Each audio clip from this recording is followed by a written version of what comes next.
ladies and gentlemen, and welcome to another video. In this video we're going to be looking at the Division 2 beta. Basically I'm just going to go over its content and if I enjoyed it or not. Before we continue, please take a second to subscribe if you're new and click that Taco Bell button to see my latest videos. Now let's begin. First up, what does the beta actually offer? It offers some solid gameplay, a few story missions and side missions, and some side activities. The gameplay is what you'd expect. It's a third-person cover shooter that's also a looter shooter. You'll be dodging, going into cover, and blasting your way through the baddies of DC. You got your standard weapon types, your LMGs, ARs, pistols, shotguns, and SMGs. It's what you'd expect, but I'd like to note it feels a lot better than the first game. The shooting itself feels a lot tighter and less floaty. In addition to tighter gunplay, enemies and health are different. Enemies don't feel as bullet spongy. This might be because everything was on normal difficulty and the beta zones were low levels, but it didn't feel like generic boss soldier guy 47 could take 300 rounds of 7.62 before dying. So enemies die quicker, but in a way you can too.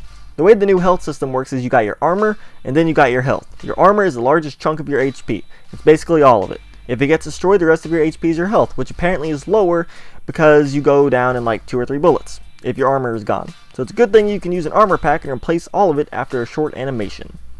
Now that we know that the gameplay is like, what do you actually do? You got your main story missions. These missions are typically longer, bigger, and help progress the main story. You got your side missions, shorter missions that don't take too long and can provide you with a nice bit of XP and loot. You got your control points, which are side activities in which you go to a place, kill everyone there, defend it against a few waves, and then loot a supply room, so it's a good source of loot and XP. And they're fun and can be interesting sometimes. In addition to that, you have conflict, which is basically just objective-based PvP. Finally, we have the Dark Zone, an area that is PvEVP. So you can kill AI mobs for loot, but your fellow players can also turn on you and go rogue and kill you for the loot you've just collected. So you kind of just have to, you can either help people or you can like kind of watch your back. It's really up to you.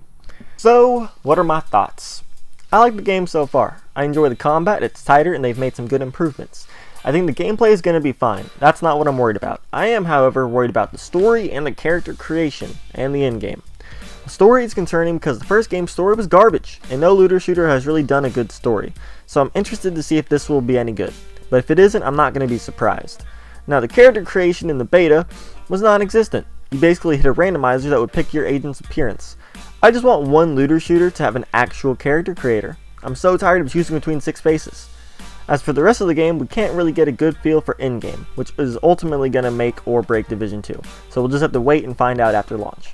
Hope you guys enjoyed the video. I want to hear from you guys. Did you play the beta? If so, did you enjoy it or did you hate it? And will you be buying the game at launch? I don't know, so let me know down in the comments below.